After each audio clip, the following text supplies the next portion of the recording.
Buonasera e ben ritrovati con una nuova edizione del TG Flash di New Sicilia.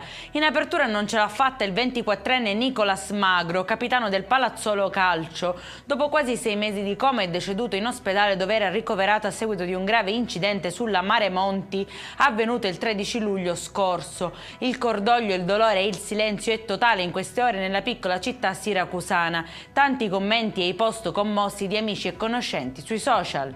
C'è un bambino di 5 anni tra le due vittime di un naufragio avvenuto nel Mar Mediterraneo a largo della Tunisia. Gli altri 17 sopravvissuti invece sono stati riportati a terra. L'operazione ha consentito inoltre di arrestare 4 persone sospettate di essere coinvolte nel trasporto di migranti e nell'organizzazione di traversate clandestine.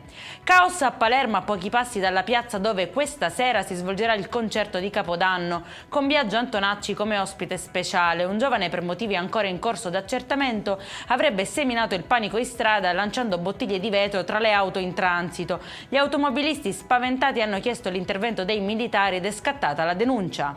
Un quarantenne catanese invece nascondeva in casa circa 800 kg di fuochi d'artificio ed è finito in manette. Alcuni erano addirittura accatastati sul terrazzino confinante con un altro appartamento. Sempre nel catanese invece a Caltagirone è stato denunciato il titolare di un'attività commerciale per detenzione ai fini del commercio di artifici pirotecnici senza essere in possesso della prevista licenza di pubblica sicurezza. È in chiusura il meteo, domani 1 gennaio, tempo soleggiato sull'intera isola. La protezione civile non comunica alcuno stato d'allerta, ma le temperature si mantengono piuttosto basse. A Enna, per esempio, la minima toccherà i -2 gradi. Per questa edizione è tutto, prossimo appuntamento giovedì 2 gennaio alle 13:30. Buona serata e buon 2025.